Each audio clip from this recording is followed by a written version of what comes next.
Bhavnagar Somnath national highway હજુ તો ઉદ્ઘાટન પણ નથી થયું ત્યાં અનેક સ્થળોએ તિરાડો પડવા લાગી છે। રાજુલા નજીક આવેલ નેશનલ હાઈવે પર ચારનાળા પાસે આવેલ ફ્લાયઓવર પર મસમોટી તિરાડો પડી। રાજુલા જાફરાબાદ તાલુકાના ગામડાઓમાંથી પસાર થતો નેશનલ હાઈવે ચારનાળા ઉપર ફ્લાયઓવર પર મસમોટી તિરાડો જોવા મળી રહી છે।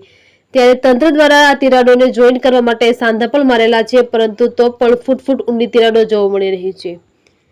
ભાવનગર સોમનાથ નેશનલ હાઈવે ઉપર કાગવદર અને છેલાણા ગામ નજીક આડેધડ માટીના પાળાઓ કરી દેવામાં આવ્યા છે। માટીના પાળાને કારણે રાત્રે કે દિવસે અનેકવાર અકસ્માતો થઈ ચૂક્યા છે। ઘણા નિર્દોષ લોકોએ પોતાનો જીવ પણ ગુમાવ્યો છે।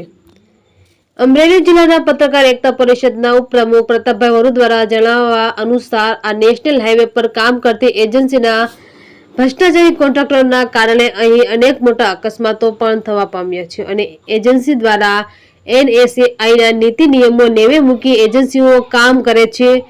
અનેકવાર મીડિયામાં અહેવાલો પ્રકાશિત થવા છતાં પરંતુ આજ દિન સુધી આ તંત્ર દ્વારા કોઈ પ્રકારનું ધ્યાન આપવામાં આવતું નથી। રિપોર્ટર જિગ્નેશ બારૈયા, જાફરાબાદ।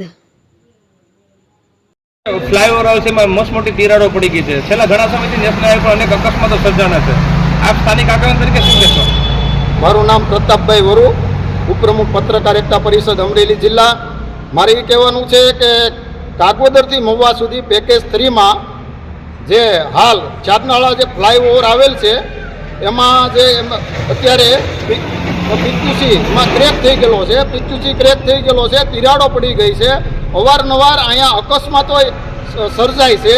એમાં હલકી ગુણવત્તાવાળી માટી વાપરવામાં આવેલ છે અને પીક્યુસી પણ હલકું ગુણવત્તાવાળું વાપરવામાં આવે છે અને કોન્ક્રીટ હલકી ગુણવત્તાવાળો યુઝ થયેલ છે અને જેને લીધે અત્યારે જે પીક્યુસી ક્રેક થયેલ છે, જેથી આમાં હલકી ગુણવત્તાવાળી માટી વપરાય છે અને બીજા નંબરમાં કોન્ક્રીટ કે ક્યાંય પણ લેબમાં વપરાતું નથી। માટી લેબમાં જુદી વપરાય છે, લેબમાં જાય છે બીજી ને વાપરવામાં બીજી આવે છે, જેથી નેશનલ ઓથોરિટીની ઘોર બેદરકારી છે। અને બીજું એ કે જે કાગવદરથી ઉના પેકેજ 4 છે એમાં ઘણા સમયથી જે કાગવદર પાસે આવેલો માઇનર બ્રિજ MMB અને સેલણા પાસે આવેલા 2 બોક્સ કલવર્ટ જે 2020થી 25 સુધી 5 વર્ષ થયા છે, એનામાં આડા જે કાગવદર પાસે અને સેલણા પાસે આડા માટીના પાળા કરેલ છે, જેથી કરીને નિર્દોષ માણસો મોતનો ભોગ બને છે અને માણસોને રોંગ સાઈડ ચાલવું પડે છે।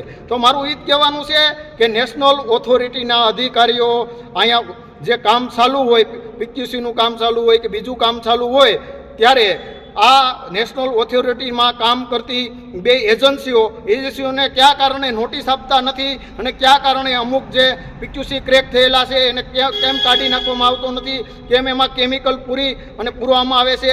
અને બીજું એવું કહેવાનું કે વિલેજ બસ સ્ટોપ, જે જગ્યાએ બસ સ્ટોપ અમુક જગ્યાએ નથી આપવામાં, અમુક જગ્યાએ આપેલા છે।